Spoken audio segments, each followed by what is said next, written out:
Well, hi, and welcome to my shop. I'm not going to be working on the radio for the next few minutes. I'm going to be investigating what happened at the end of the last video when the lights went out in my shop. And this suggests to me that there's some kind of grounding issue in here, something I'm not clued into that I need to be clued into. So, first of all, isolation transformer. My shop is running on an isolation transformer. It's an industrial quality laboratory type device you would have typically in a shop, just like this. Has 4 outlets on the back of it, just for convenience sake, and they're all 3-prong outlets on the back of it, and its own plug is a 3-prong plug. My understanding of this, which is maybe not correct, is that the 3rd prong of the isolation transformer power cord itself, which is making contact with, let's call it earth ground, or hydro ground, or power company ground, let's call it that, that would probably be connected to the a cabinet or the metal container for the isolation transformer device itself.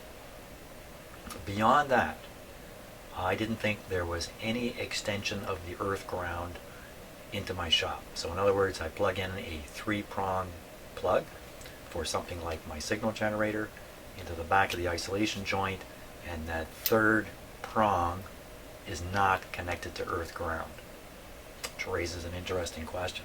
What would it be connected to? Maybe nothing? I don't know. So I didn't think 100% about this. I have had no reason up until about an hour ago when the lights went out in the shop here. So in the past, if I go back a year or so ago, I ran my shop. It was a different shop then, different house. I ran it without any isolation joint, isolation transformer rather, and I was very comfortable with this. It's the way I have been doing this my entire life. I just plug stuff into an outlet, and then with an ohm meter and a test light, actually used to be this test light, I keep an eye on things like the chassis voltage and stuff like that.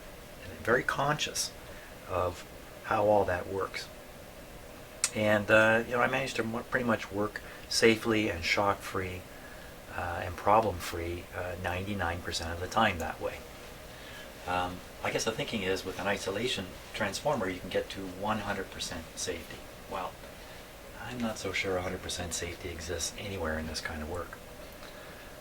So I did get quite a bolt one day working with an unisolated supply in my shop back at my other house.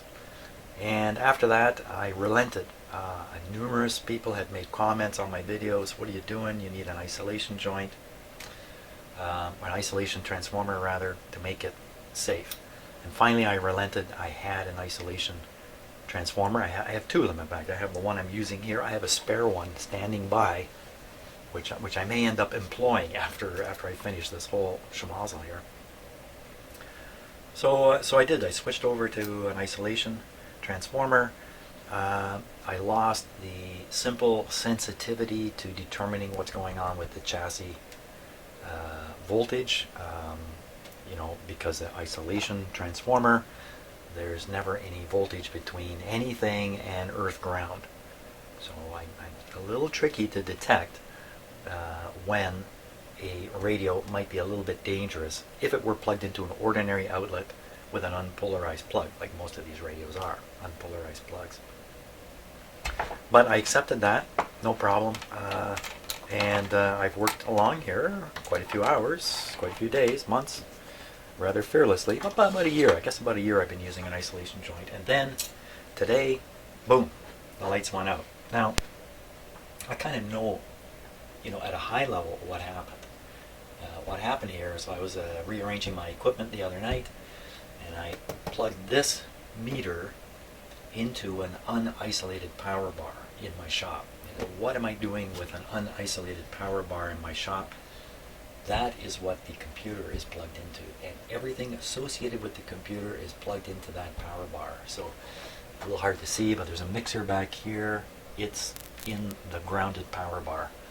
My microphones hanging right up here are connected through various pieces of audio equipment like that, grounded to the power system neutral, as far as I know. This camera in particular, let me just turn this one here. Where is it? Where'd it go? There it is. This one here with the blue tape on it. This one, the outside of it is actually an aluminum aluminum tube, and when you grab it, especially if you touch a little microphone screen, metal screen up here, you become grounded. I found this out the hard way in my shop before everything was isolated. So this is still grounded. This is currently grounded to the hydro neutral, so I believe, because of the way I have things plugged in here. So, you know, it's not 100% isolated in here. And the reason I chose to do that was, you know, a very practical problem with how many outlets do you have and how much power do you want to draw through your isolation transformer. And I thought, well, I got a fair bit of equipment here. Occasionally I have a fair bit switched on. Occasionally I have a big powerful radio in here drawing a lot of current. So I would relieve the isolation transformer by plugging my computer in to the outlet directly. And consequently, or sometime after that, I accidentally kind of forgot all that and stupidly plugged my voltmeter here into that bar. Now, right now, the voltmeter, you can see the light is on. It is plugged back in that bar. I'm pretty sure I put the plug in the same way. I may have rotated it 180 degrees, but I don't think so. So I think everything is set up kind of the way it was. And what was I doing anyway? I had connected the ground. This is going to my signal generator just up here. This guy here. I had connected this directly to the ground on here. Nothing happened at that point. I then, I have a hard time understanding this. I then applied power to the radio. When I did that, my dim bulb, it was not a dim bulb at all, my dim bulb's up here, it came on full tilt. And, this is getting stranger and stranger here. It came on full tilt. It's only a 40 watt bulb, so it's not like it's drawing a lot of power. But anyway, I reacted right away, shut everything off. And this is on video, so if you're watching my videos one after another, you've seen this video. I then cautiously tried it again, because I had no clue why the lights, why that little bulb should have come on bright.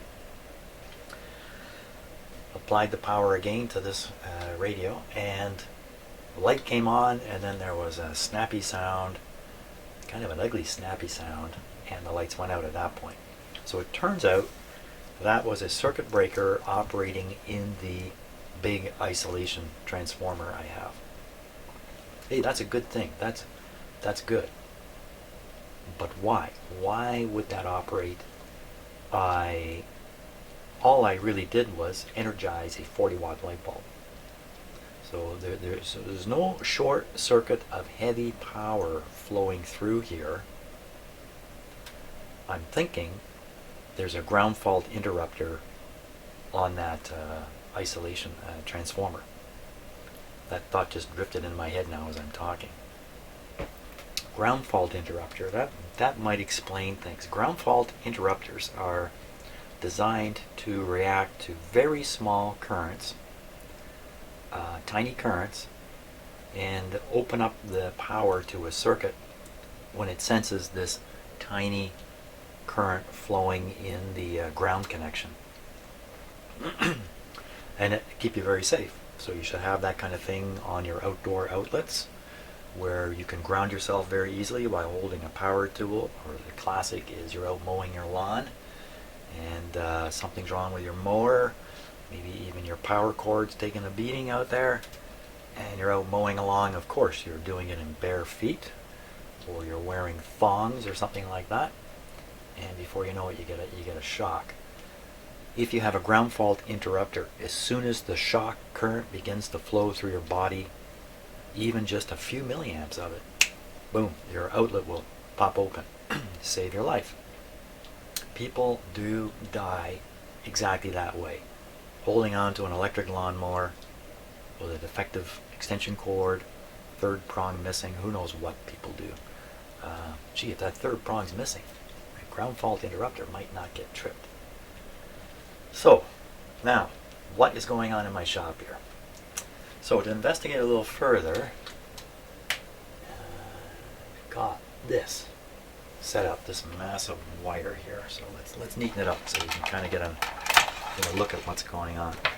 Take my test light out of here. All of this stuff. That's a little neater. Okay, these of course are the voltmeter leads. So first of all, I've got the ground connection from the meter that's plugged into the unisolated power bar. I have two open wires here. They go with this plug. So that's a polarized plug. So we're going to fiddle around with a polarized plug a little bit too. I have these three wires here, which are coming from a three-prong plug, which is not plugged into anything. In fact, it's the end of it is right here. It's not plugged into anything yet. And then, very inconveniently, I have another three-prong plug. This one is currently plugged in. It's plugged into the unisolated power bar. So I'm hoping this will be convenient enough for me to take a few readings. So we'll start with, is there really 120 volts in this?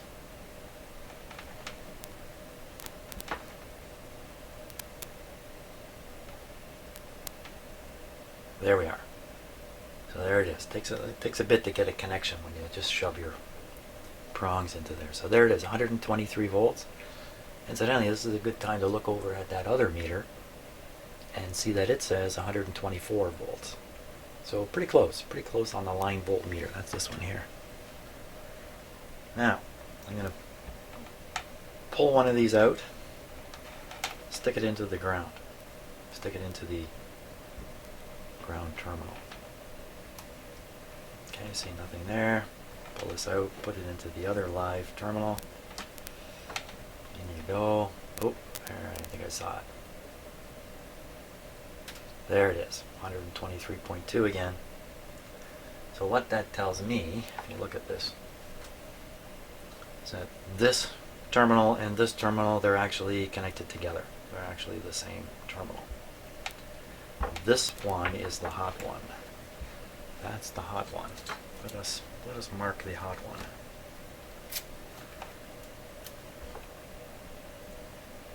Okay. Now this guy, I am going to plug this one into, let me change my camera angle just a wee bit here. I'm going to plug this one into the isolated power bar, which I will do now.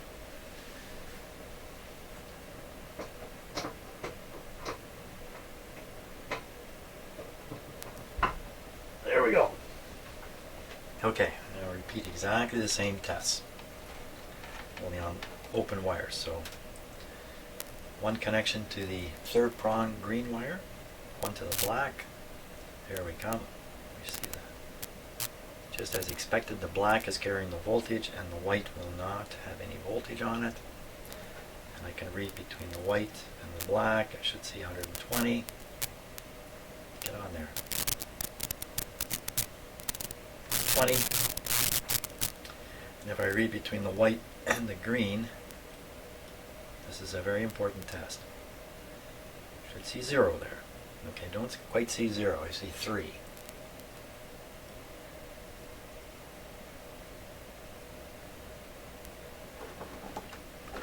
The reason I think I should see 0 there is because I'm imagining that the white wire and the green wire are actually connected together somewhere, probably back at the isolation transformer. But I'm not sure about that. Now, this meter is a high impedance meter, so even some lazy voltage here is going to drive this meter.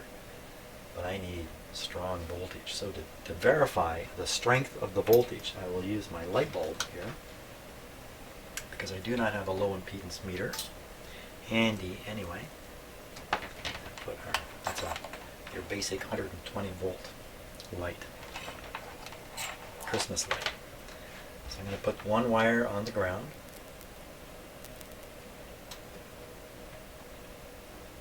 Okay, we'll see what we got here. Nothing. We should get something. A little sound coming out of my speaker. In fact, that might be putting some clicks directly into the microphone. The speaker is my radio speaker. My radio is here.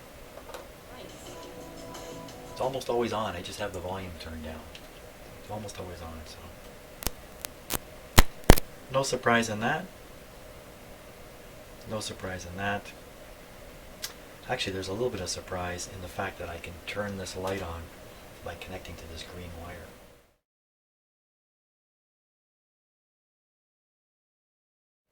Okay, now let's make things interesting, because they haven't been interesting yet. Okay, I'm just going to ignore this stuff here. Let's see what we can power between these wires and inside there. Okay, so this is the unisolated power.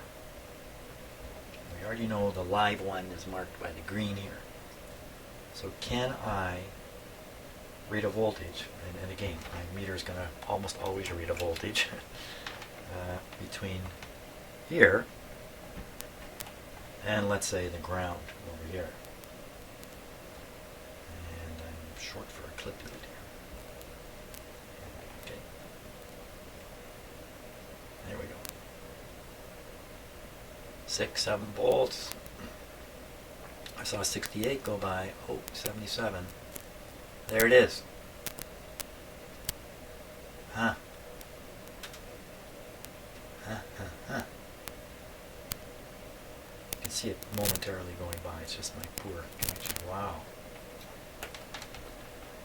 So that was between the hot, unisolated circuit and the ground wire on the isolated circuit. Okay, so what if we go on this white wire? Oh my gosh, look at that.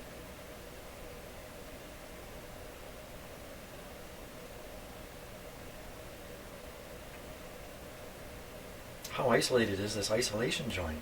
Isolation transformer. I keep saying isolation joint because when I was working professionally, one of these types of splices that we used on the big power cables was called a sheath isolation joint. And we had to keep careful track of where they were installed and monitor their behavior as the years went by and that. So I kind of tend to say isolation joint when I should say isolation transformer. Wow, what am I finding out here?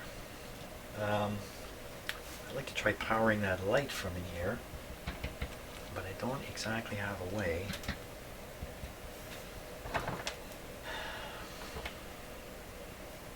Children, don't try this at home. Oh my God, I can stick in there. Be careful I don't bump these wires. I need something to stick in there. Not a good choice. I should have really prepared another 3-ender with the wires open, but you know why I didn't do that? A, it takes time, wreck a wire. But B, if I did that, I would have 2 identical looking pieces of wire here, and you think I'd get confused? I think I'd get confused. I don't want to get confused. So this is clearly different. I cannot forget that this is plugged into the unisolated outlet. Now, give me a little piece of metal I can shove in there. A little piece of metal. Now, my own safety here while I'm doing this, I am standing on a rubberized mat. I have got slippers on with rubber soles on them, and I'm standing up. I'm not leaning down, touching anything. So I feel super safe, but I will not stick this in there with my fingers. Anyway, I should be able to shove that in there and not worry about getting a shock, but you know, I have just... I don't like getting shocks. Okay. I think that probably made a connection. It'll clip on my light bulb.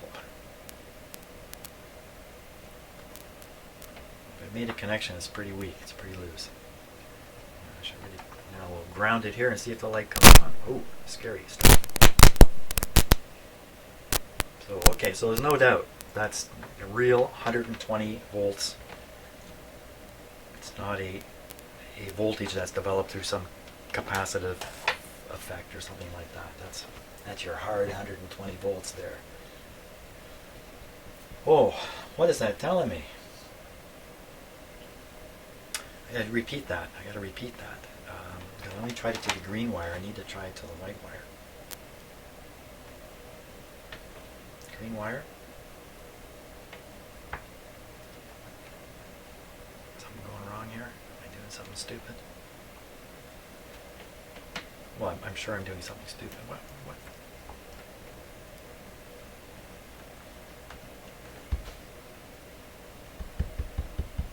Did I not hook it to the green wire last time?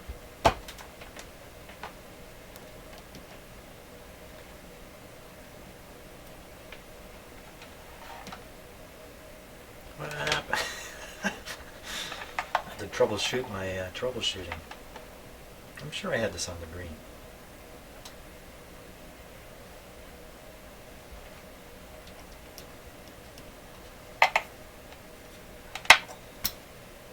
What happened?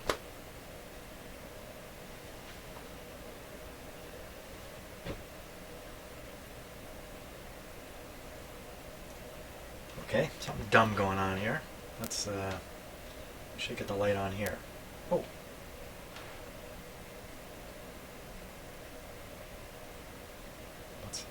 What gives?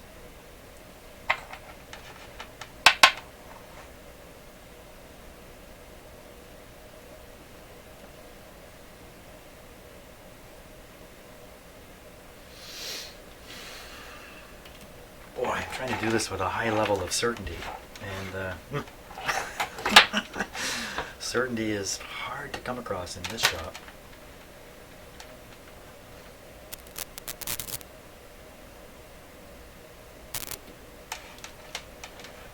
Tell me I burned that light out.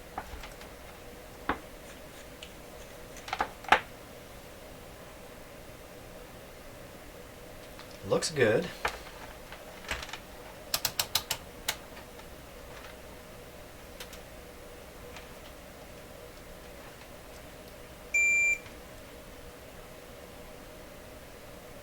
Light's good. 350 ohms.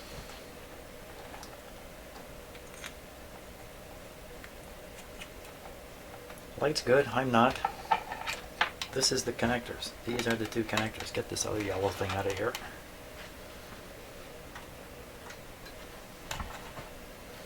These are the two. This is on the green. This is on the hot.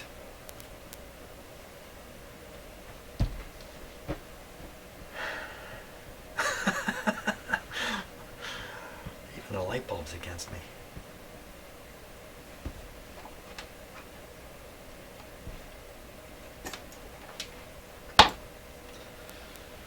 Oh my God, somebody help me out here. What the heck?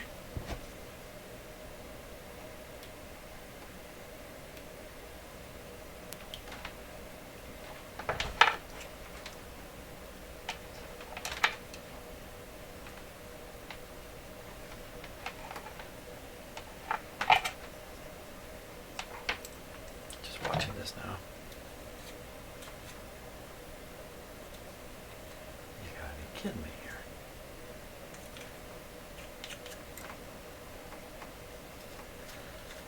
Okay, let me see if I can stick a short in there. Things are going downhill, man. I'm down to trying to make a light bulb work.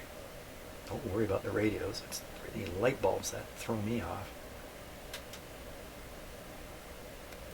Oh, I think I shorted that. Nothing going on.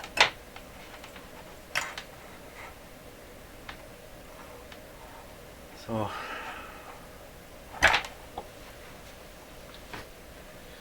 You know, I'm going to get a shock here before long because I'm going to forget. I'm going to forget that these are plugged in, so I'm going to unplug them. There we go. Right in the middle of me trying to improve safety in my shop, I'm going to end up shocking myself. I had the Ontario coroner. I met the Ontario coroner when I was working at the power company after a very serious accident had happened, and I was involved in the investigation of it. And I went over to the I can't remember the name of it now. It's the place where all bodies are taken to be investigated after an accident or a murder or something like that. And I met the one of the coroners whose job was to investigate electrical accidents. And this is what he told me. He told me, listen to me carefully when I tell you this. He told me every time you get a shock at 120 volts, if you survive it, it is nothing but luck that has come your way. And he told me, and I know I've never been able to verify this, but this guy was, a doctor and all that kind of stuff. If you apply the shock at the right moment in your heartbeat, there is a moment in your heartbeat where you are susceptible. And if the shock hits right, if everything comes together right at that moment in the course of your heartbeat, your heart will stop. And I said to him, what are you talking about? I've gotten, in the course of my life, as a kid, fooling around with this stuff and other things, I've gotten, 24 shocks like that. And he looked me straight in the face and he goes, well, you were lucky, 24 times. And then he said to me this, he said, never swim in a pool with underwater lights. If you go to a pool, public pool, friend's pool or whatever, and you see underwater lights, on or off, don't go in that pool.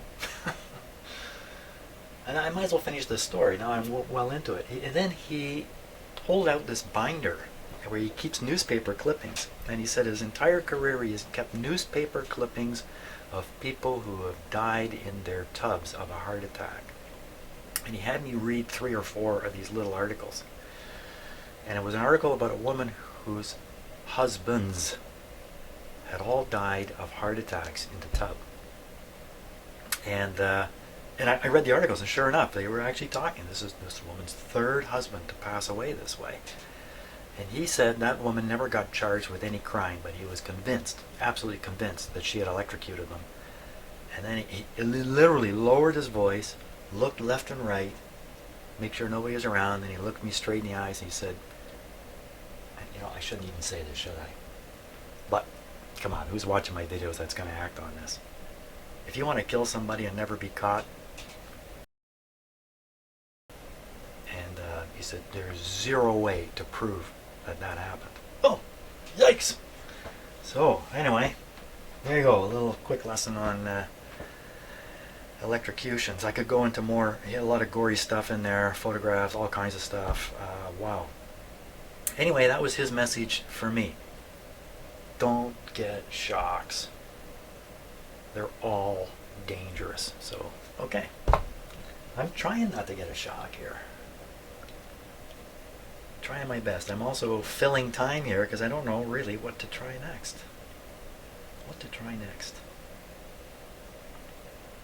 Not clear what it is I'm proving. Maybe I should make a little diagram. I'll make a little diagram of how my shop is wired. That might make me understand it a bit better here. Here we are. Yeah, nice view of my feet. Back up here. So, now that's the plug for the isolation transformer. I'm going to plug this back in to basically the output. This is plugged into the output of the isolation transformer. Once I plug it in. Okay, just being the ridiculously cautious person I am. Let's make absolutely sure there's no voltage here.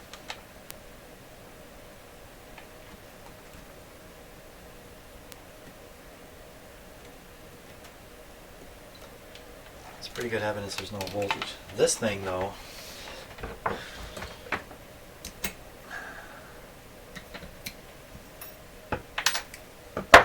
This is still alive, I'm pretty sure. Okay, so the question is, does the prong on the input side of my isolation joint connect, isolation transformer connect to that green wire? You know what, I'm almost breaking into a sweat here, because if it does, then I gotta rethink this whole deal.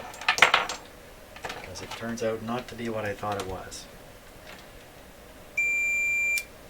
Are you ready? I'm ready.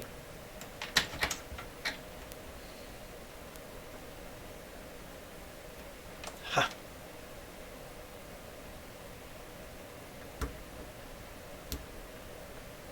Just having some trouble making a good connection. Oh, look at that. Okay, so that's why this wasn't working. Back to what I'm doing here. Give me a clip lead.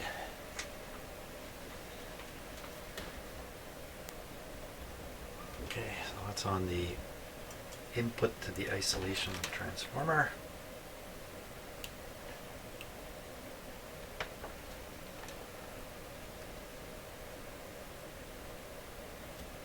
What the heck is that?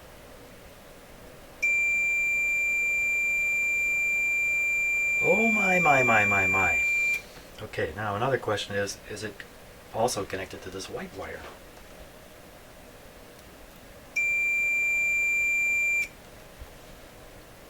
Where does isolation come into the picture?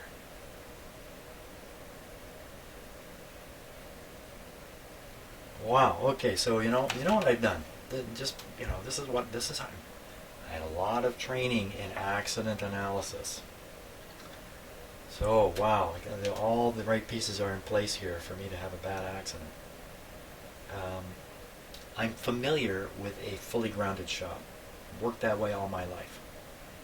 Not familiar with an isolated shop. Never worked in one, only here.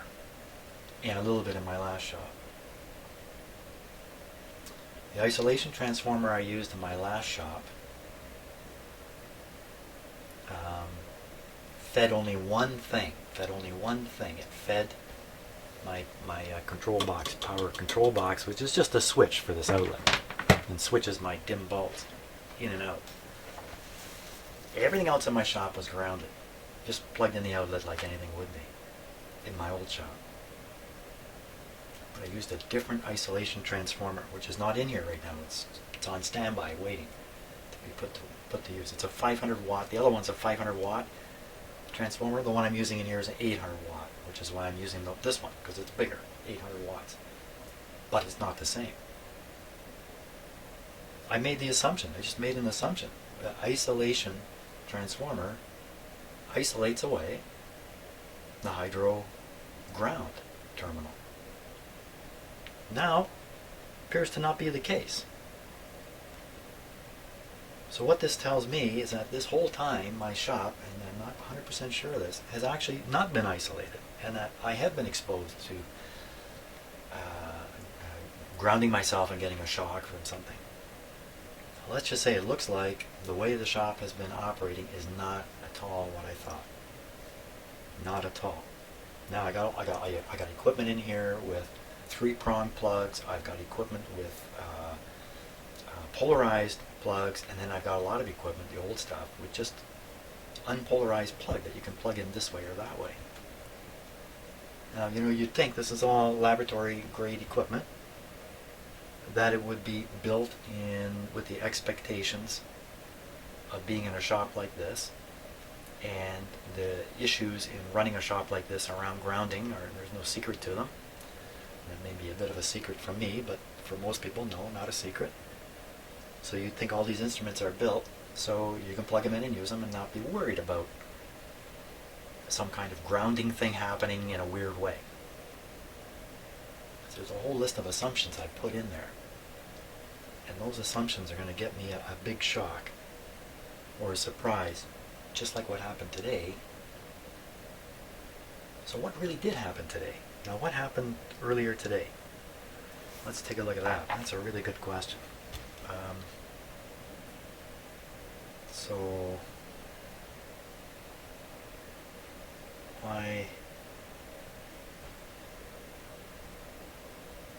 Why is this off?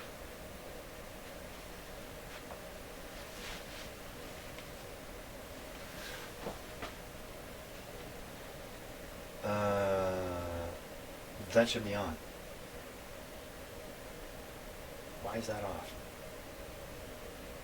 I know you can't answer me. Well, you can answer me, but I'm not going to be able to hear you. You're too far away and wrong point in time. I'm in the past here. I'm not where you are time-wise. Plug, because I plugged back in the wrong meter. Yes, I think that's the problem. I think that's the problem.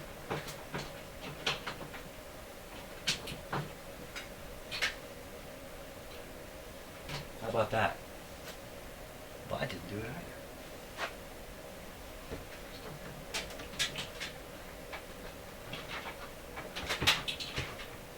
How about this one?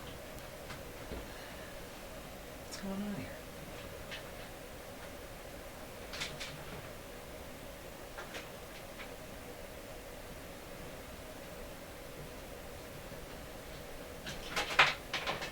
Holy smokes. Let's try that again. It's definitely switched on.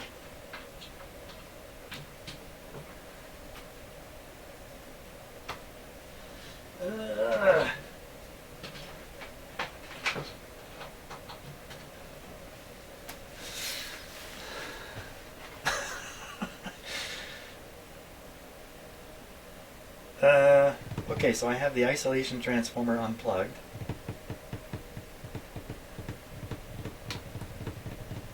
Maybe you know what? Maybe I didn't plug the, maybe I wasn't stupid. Doesn't mean I'm not stupid now, but maybe I wasn't stupid. Maybe this was plugged into an isolated. Well, let me just follow the cord here. Oh, it is. Oh, for crying out loud. My whole theory went down the drain. This is plugged into the isolation transformer, but it's plugged in with a non-polarized plug. And the isolation transformer doesn't seem to isolate anything. Well, okay, so that's all adding up. Okay, so if this is plugged in to a power bar, which is basically paralleled with the power bar that my signal generator is plugged into, and if I've plugged this in such that there's 120 volts even through a capacitor, just consider that for a minute, 120 volts sitting on here relative to earth ground, and then I hook it up to my 3-pronger device, this guy, and this is definitely earth ground. I could be connecting 120 volts right onto the earth ground here. Okay, so we can experiment with this. Let's put the let's see. Well, let's hook this up here. Not that. Voltmeter. I'm going to look for continuity between the ground connection from the meter and the there, it's already on there. Okay, so that's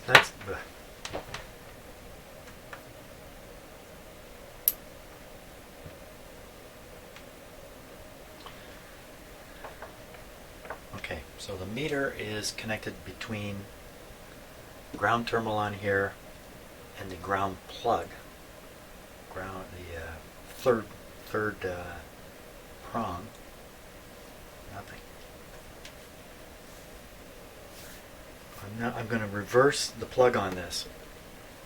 Only I don't know which one it is. There's a bunch of them here. I got to reverse them all, I think. Oh, no, I only got one plug. You know what? I may not have the right thing plugged in, because I still don't know for sure that this is plugged in. Duh. Plug them all in. Plug them all in.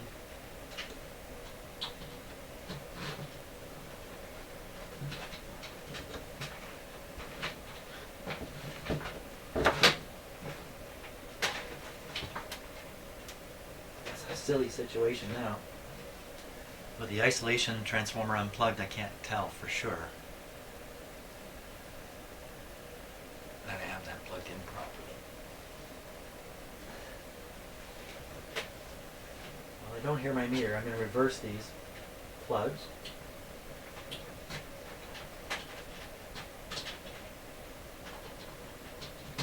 And you know what? The wires are a different color, so if I just take a peek back here. This is the gray one, and the gray one. I reversed it and nothing happened.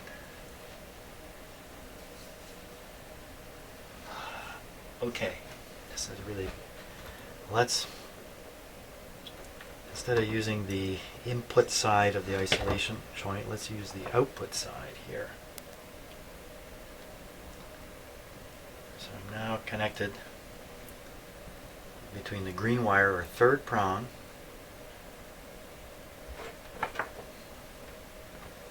and the ground over here. There's nothing. Okay, let me reverse the plug in the outlet here.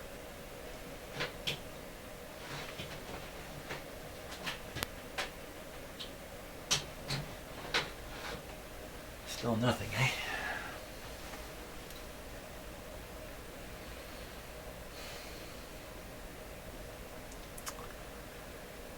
I'm not getting a good feeling out of this.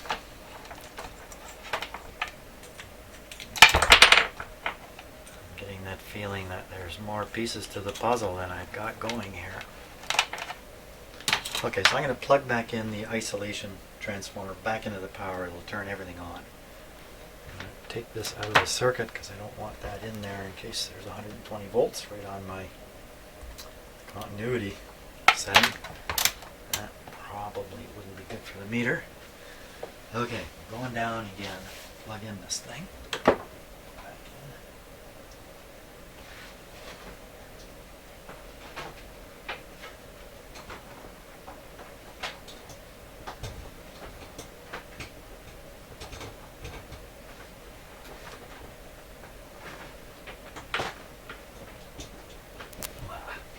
in. Go. Okay. Now, see my meter's come on, so it's definitely plugged in, no doubt about that. The light's on. Okay. We're set to 120 volts on the meter. Let's go looking for it. Put this here. Now again, this is plugged into a power bar in the shop that's in the isolation joint, in the isolation transformer. Not much there. So that's basically the voltage between two ground points. There shouldn't be anything. Shouldn't be anything here. Should see 120 here. 12.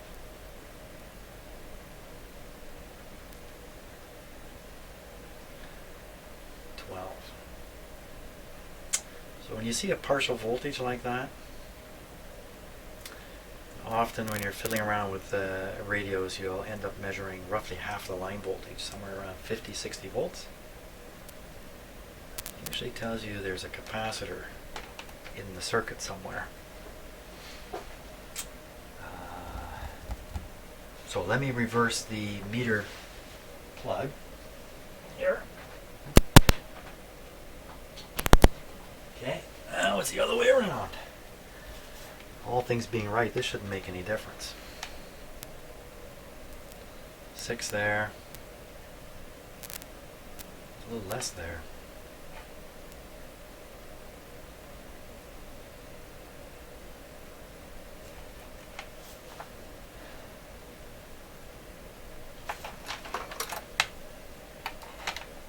Now this is the ground from my signal generator. This is the one that was involved in all the excitement.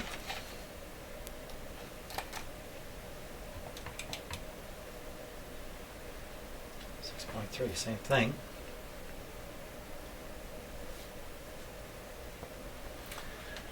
I'm waiting for the explanation to show up here of what happened. Okay, I'm going to reverse the plug down here again. Reversed. There's nothing.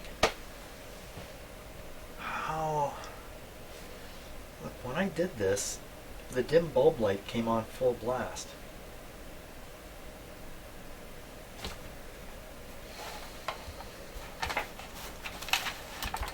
It looked to be full blast. It may not have been full blast, but it was close. It was definitely blasting. So, my dim bulb.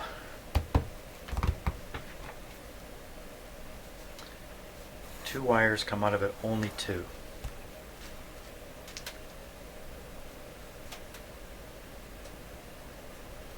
The third wire is not produced out the back of my dim bulb thing. So this comes down to a little extension cord end. And then plugged into that, this radio. Which radio? This radio. Plugged into it.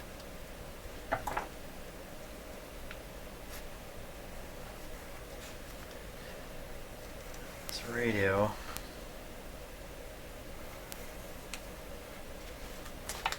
has a chassis, and there's a capacitor.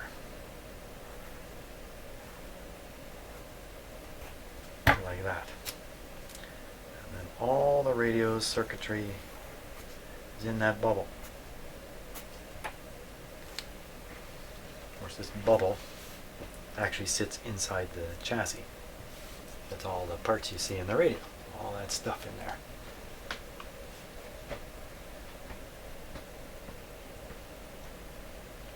So now let's look at this bubble a little bit closer. In fact, let me get the real circuit diagram out.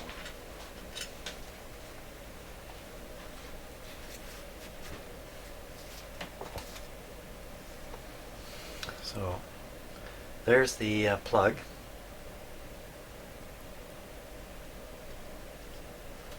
There's a filter capacitor right across it. I should find that and change that out. So we follow one side of it through the heater. Through the heater's got a center tap. The center tap is fed back through the dial light, and likewise some of the current which is flowing through the tubes themselves, not the heater current but the actual signal current, if you like, is passing through the dial light too. That's how I think this is set up. So we have this is the capacitor that connects the B plus to the chassis.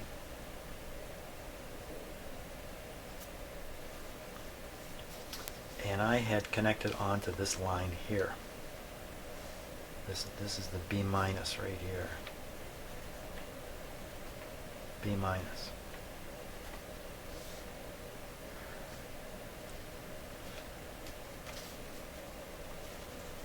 How about B plus?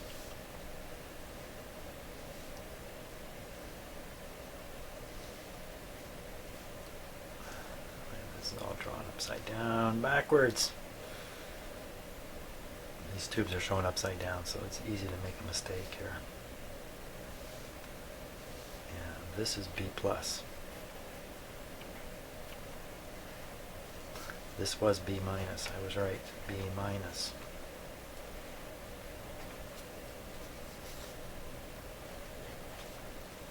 I connected onto the B minus line the negative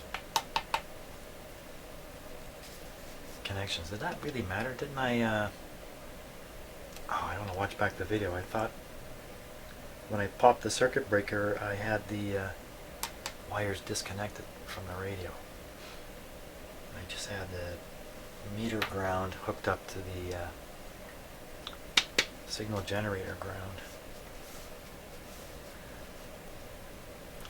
But if I did connect to this negative line, I am connecting absolutely directly to that plug.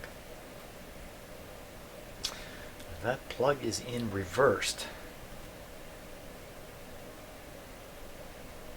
this could be the grounded side here and the live side there, or the other way around. So that means I would have applied a ground right to the B minus, which should be okay unless this plug is backwards.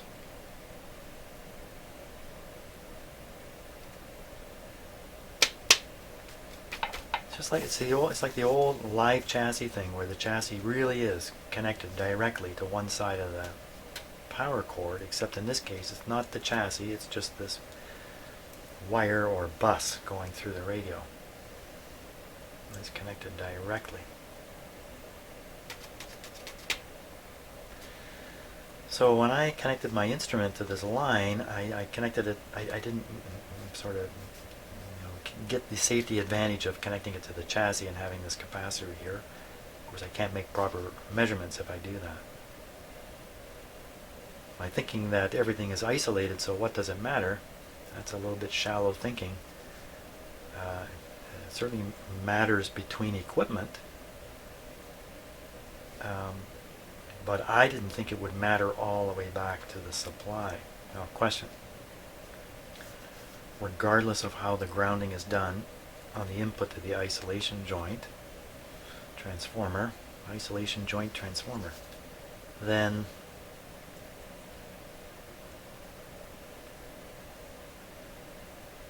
sticking ground on here is going to pull heavy current through the outlet, and heavy current pulled through.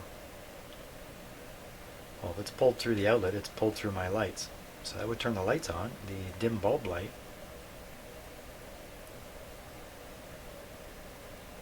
That's not enough to pop a circuit breaker. That's just another 40 watts. And I got capacity for 800 watts on this thing. And there's no way there was 800 watts going in here. Wow, this still isn't adding up for me. Still not adding up.